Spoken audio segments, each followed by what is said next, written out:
Oh, there you, wow, okay. Very nice.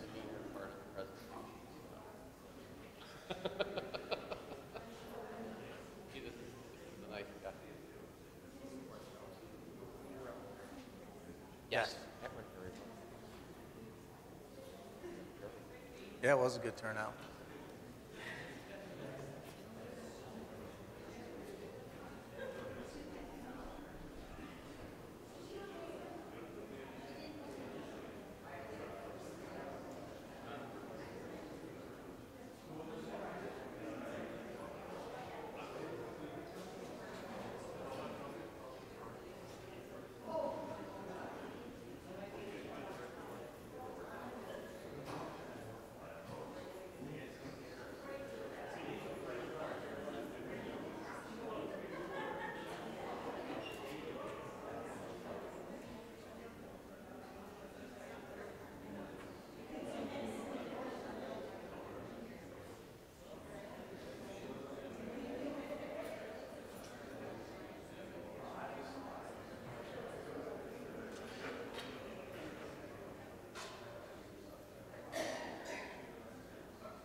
Yeah.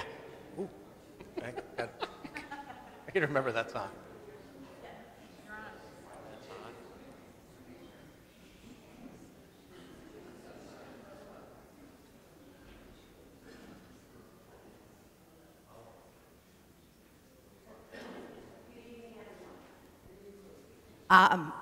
My name is Vicki Armsby, and I'm the Pastoral Associate for Faith Formation, for anybody who doesn't know me. And I would like to welcome Deputy Phelps and Deputy Morin, who are here tonight to present the Run, Hide, Fight program. We went to Our Lady of the Snow Tuesday night and had a very successful program, and we are really lucky to have them. They did a presentation for the staff, the faculty and staff for the pre-K and in the parish office, and we found it very, very beneficial, but we thought we needed, in light of everything else that's been happening in the world in just the last couple of months, to bring it to the parish at large.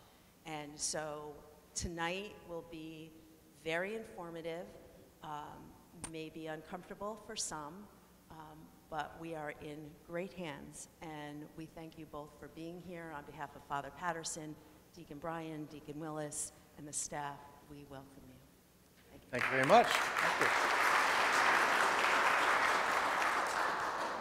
Before we get started, I just want to thank Vicki for setting this up. We have see, I crossed the line. See, I do. I have to stay back here because we're being recorded. She's my watchdog. I cannot cross that line. I know, Vicki, we've done some presentations here at OLV for the Teaching Center and trying to make sure our classrooms and our youngsters are safe. And things started to snowball. We got talking about our churches and some of the threats that have been happening, and unfortunately some of the shootings that have been happening around our country in our churches and parishes. We decided it's a good idea to try to put something together, and here we are. So if we give Vicki a nice round of applause for setting this up.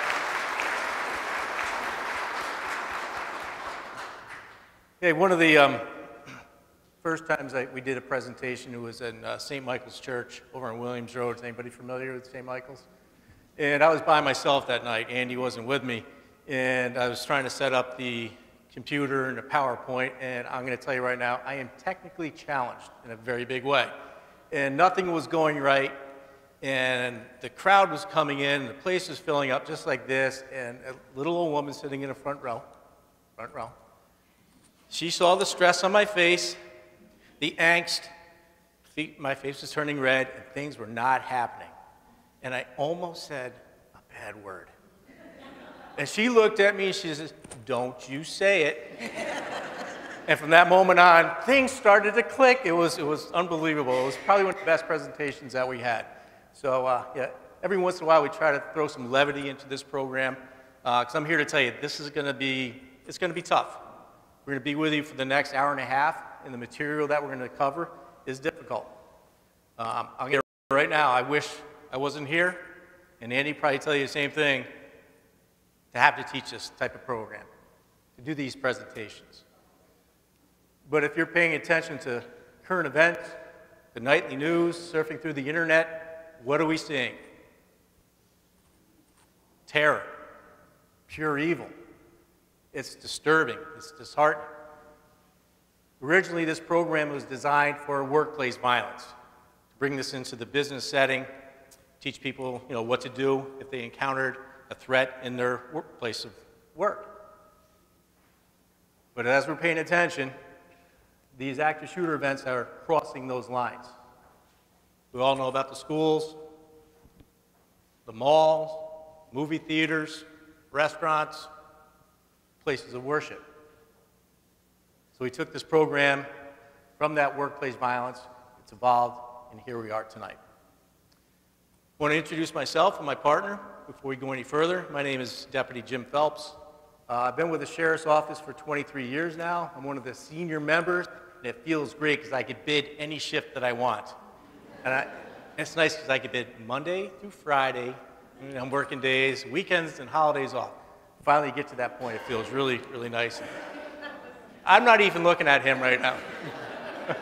He knows, because he was one of our midnight guys for a long time, and probably having Tuesdays and Wednesdays as your past days. That's pretty difficult. So 23 years I've been with the department. A good portion of my career, I was in the schools. I was a DARE instructor and a school resource officer.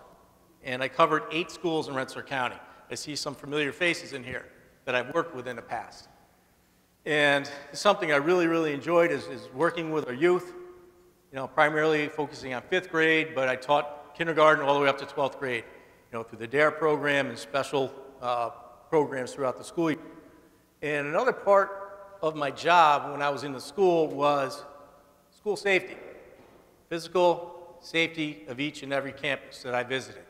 And I worked with teachers and I worked with school administrators, and when they started working these lockdown drills, I was that person that would help set things up, conduct the drills, do our assessments, do our debriefs, and that was very, very important to me because I have kids that go to school in our district.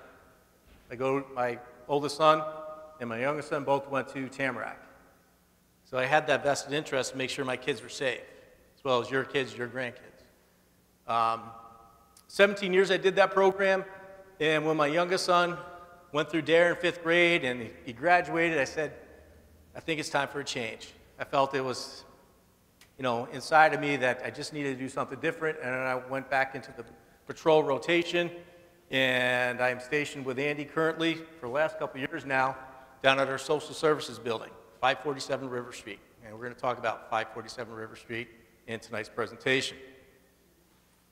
I'm also a member of our emergency services unit, what we call SWAT.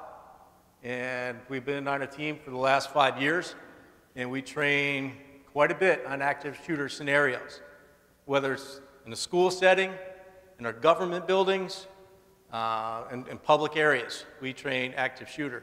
So that's some of my background and why I was picked to run this program. Turn over to that guy, he's going to give you his background. Thank you about 3 seconds. Everybody can hear you pretty good, right?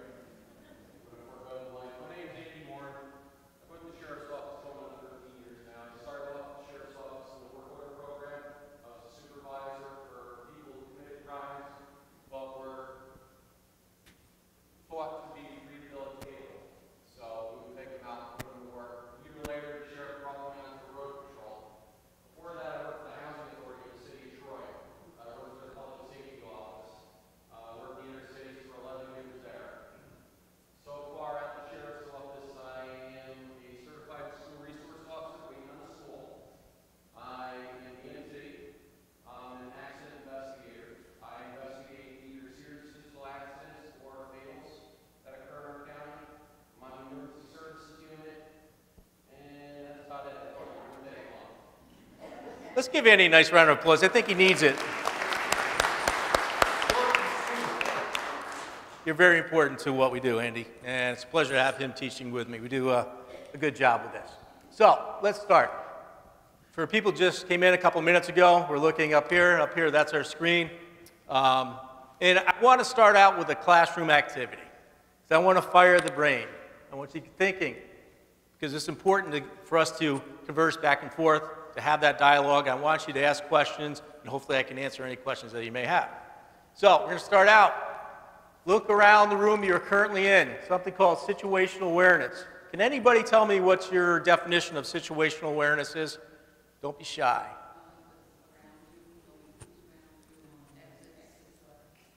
That's outstanding, okay?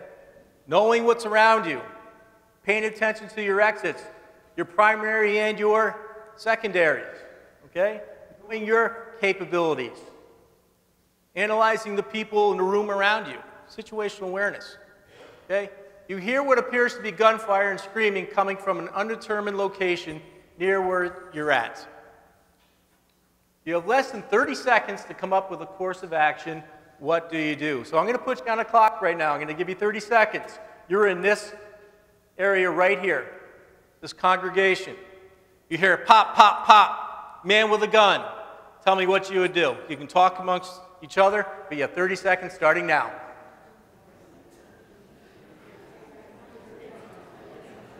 25 seconds. 20 seconds. 15 seconds. 10 seconds. 5 seconds. 4, 3, 2, 1. Time is up. Time is up. Where did that 30 seconds come from? Why did I choose 30 seconds?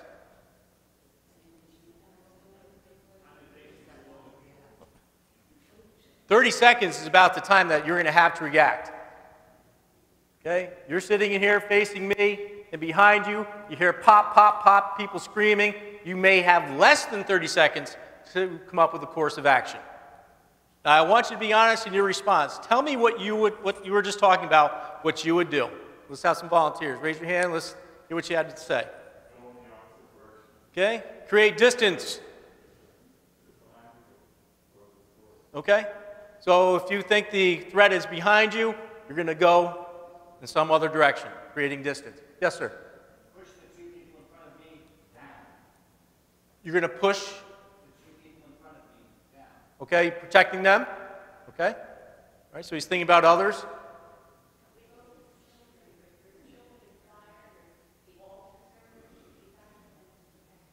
Okay? You're running towards the young.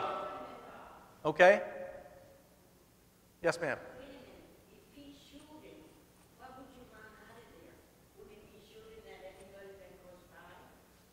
I'm just repeating what you guys had thrown as your answers. Okay? That's a good thought. Okay. What else? Okay, you're going to hit the floor, and you're going to low crawl it out of here. Okay? Okay. I'm not saying there's any right or wrong at this point. Okay? You're going to do that right now as shots are fired.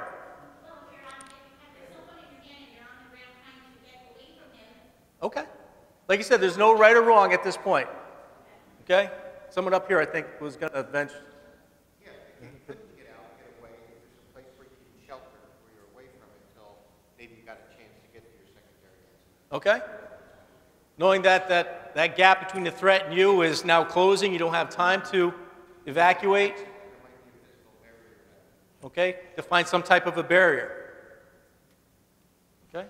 The responses that I just got were all over the place. Do we all agree with that? All over the place. And that's to be expected. I've done this presentation probably close to 50 times. And every time I start out with this, I hear a variety of responses. Some people would say, I'm just going to drop on the floor, I'm going to get underneath this bench, I'm going to play dead. I'm going to hope and pray that that bad guy, that threat, bypasses me. Well, guess what? The studies that have been conducted by the FBI says that approach does not work. That approach does not work. So that's telling us that we have to be more proactive. Do something. And that's what we're going to teach you tonight. Okay? This presentation is not a security assessment for the church.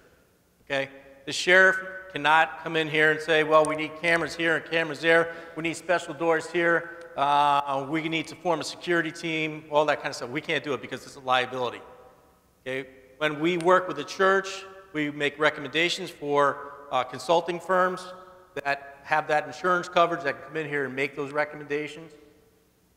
Okay? We're here to give you options while you're at church, while you're out at the movies, out to dinner, wherever it may be. Because you're going to see tonight that these shootings are crossing all lines. Does everybody agree with me on that point? All right. So I appreciate the involvement, the responses that I got. We're going to fine-tune it. Okay, we're going to fine-tune it. We're going to give you some things to think about.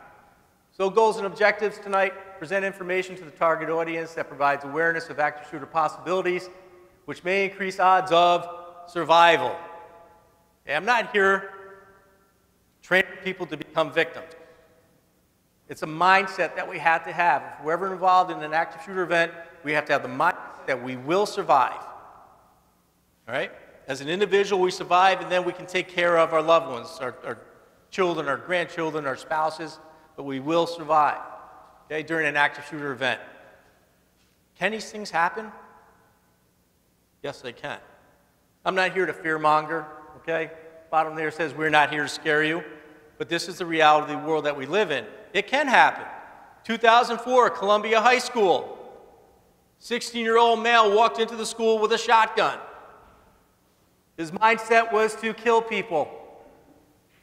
Okay? Intervention occurred with the superintendent, okay, and the assistant principal, able to wrestle the gun away from that subject. The assistant principal was shot in the leg. He did survive. Crossgates Mall a year ago.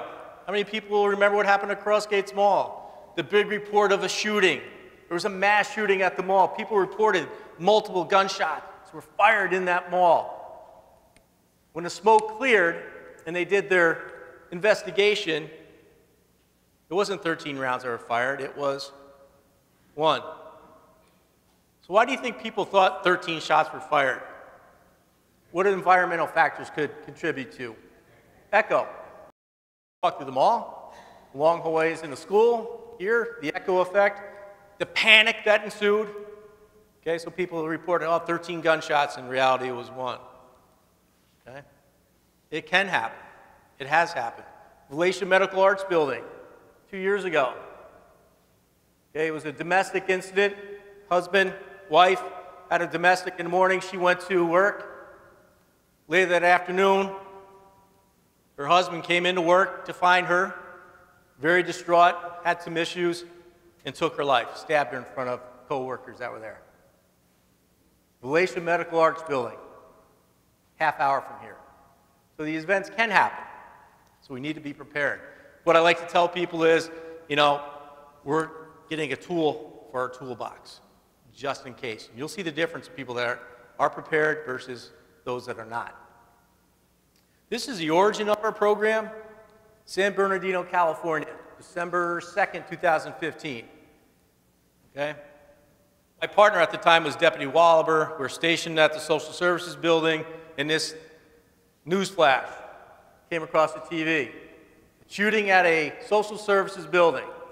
It was the holidays. People were in a gathering room, celebrating the holidays. Not a care in the world. When in walked two gunmen from the doorway, opened fire on the occupants. 14 people were shot and killed that day. 21 suffered injuries. So we're seeing this, and we're like, oh my gosh, that's a DSS building. We work in a DSS building. What training do we have for our staff, the people that work here? How many people are familiar with that building, social services? Okay, some people are familiar. Second floor, just to give you an idea, is probation. People who have a criminal history come into our building. They have to report daily, weekly, whatever it may be. Third floor is adult protective units, mental health units, support collection. Do you think we ever have issues on the third floor? Absolutely. Fourth floor is where people come for public assistance. Sometimes they don't get what they're asking for. Do you think we have issues on the fourth floor? Absolutely. So he went to the supervisor of that building and said, what training do we have for the people that work in this building? He says, nothing. We have nothing. We're not prepared for an event like San Bernardino. So we talked to the sheriff about developing a program, and he said, absolutely. We taught everybody in that building, from probation, adult protective, the mental health unit, support collection, and public assistance. We taught everybody. And from that point, county executive says, you're coming to my building. You're going to teach everybody at the Department of Motor Vehicle. Did I ever get irate at motor vehicle? Okay. They're like, please come here, please.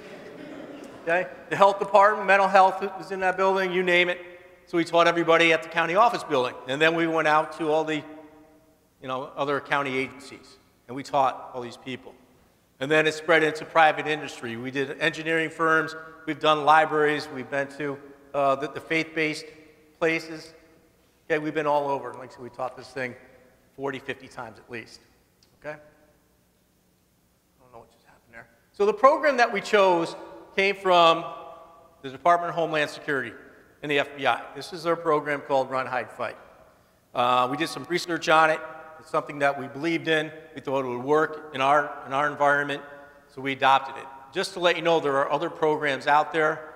Another one is it's called the CRACE program, CRACE, Civilian Response to an Active Shooter Event.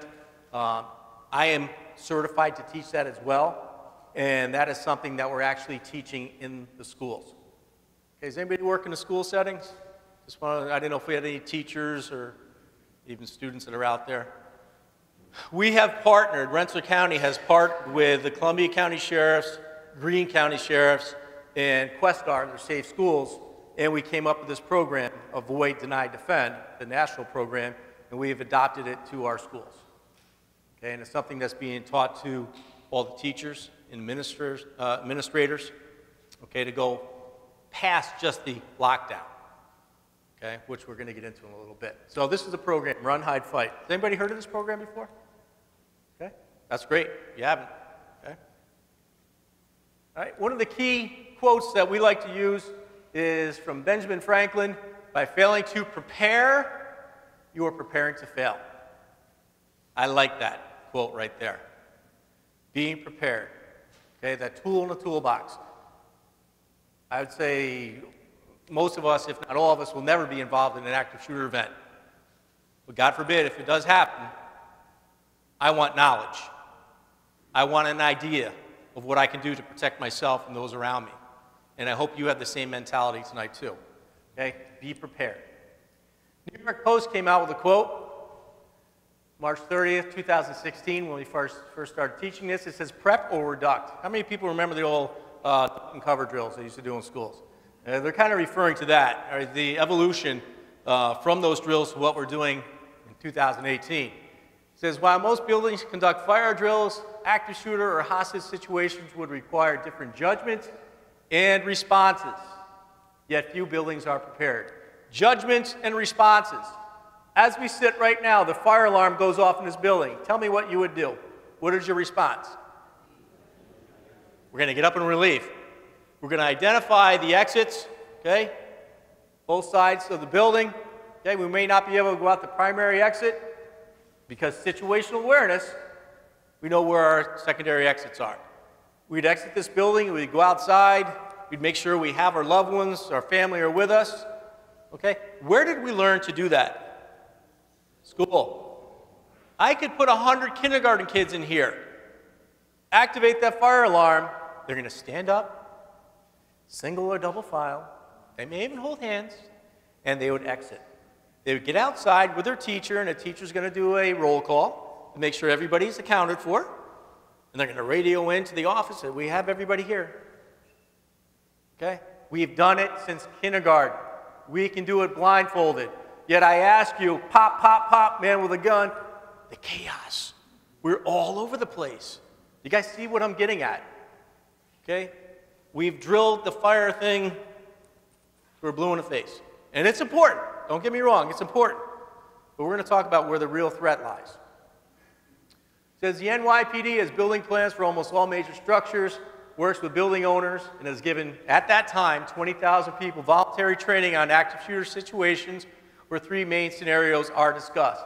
Run, hide, fight. The biggest police agency in the world believes in run, hide, fight. Little old Rensselaer County we're gonna buy along with that as well. All right? Oops, didn't want to go that far. Hold on. Technology. All right, fire drills versus lockdowns. And this is where we're making that connection. Anybody know how many fire drills were required in New York State public schools that they had to run every year? How many fire drills do you think? You say 4, 12, 8, 6? Okay, 1. The actual answer is, well, there used to be 12 fire drills every year that you just have to run. How many lockdown drills did the schools have to perform in New York State in our public schools? What do we think? 2. What else? What'd you say? Oh, I heard somebody say the answer. I don't know where it came. 0. 0. 12 fire drills a year and 0 lockdown drills. That's the way it was in the past. Anybody in here can tell me of a situation in our country where there was a fire in a school resulting in a loss of life? Anybody? Fire in a school resulting in a loss of life. We had a woman the other night for the first time ever. She said, 1958, Chicago. I'm like, were you looking at my notes? First time ever, but she remembers that. And she was right.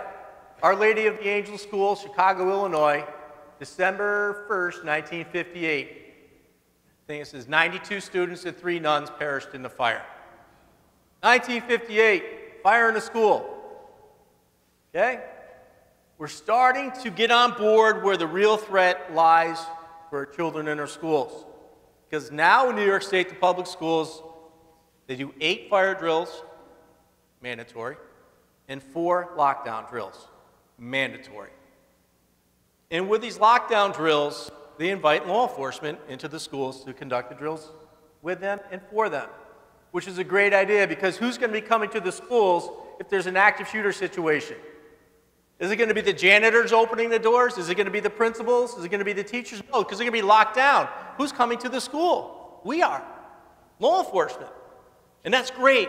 We're part of the school community. Our deputies, our sergeants, the troopers, Every day we're stopping by schools to do a walkthrough.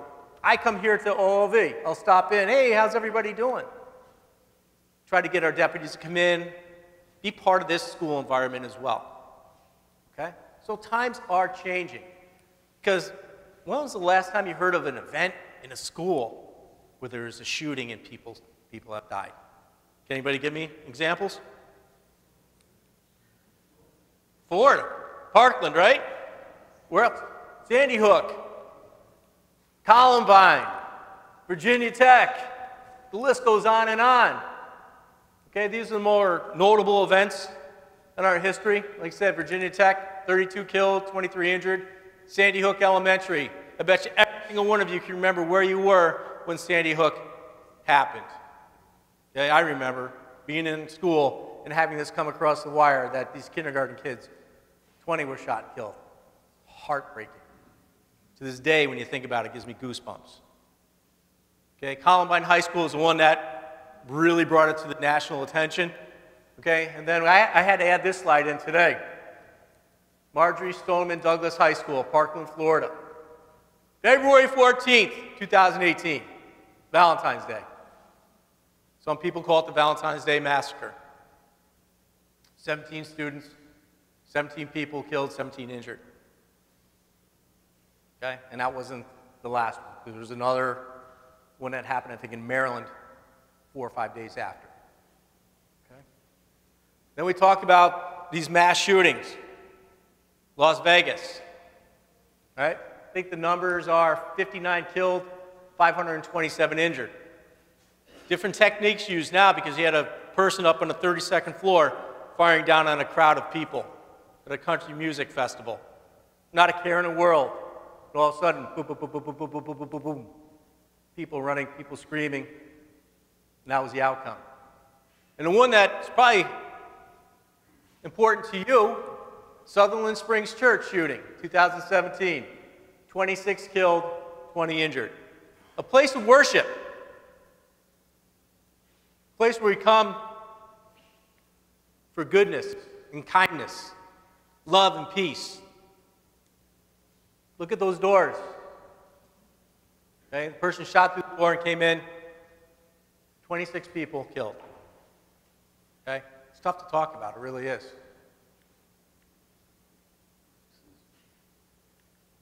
Okay, worst mass shootings in America. This is just an example. It's tough to read. I'll do my best. This is the most current one that is out. Okay, from 1982 to 2017. Obviously, Las Vegas is the deadliest mass shooting in our country. Okay, Orlando nightclub a few years ago. I think that was 49 that were killed. Virginia Tech, Newtown, which is Sandy Hook, the Texas church shooting. Okay, Lubby's Massacre is a fast food establishment. Okay, another McDonald's fast food establishment. Postal Service. Okay, San Bernardino in that DSS building. Fort Hood is a military base. Columbine High School, and then Aurora Theater, a movie theater. Okay, these shootings cross all different lines. Okay, it's kind of scary. You don't know where you can feel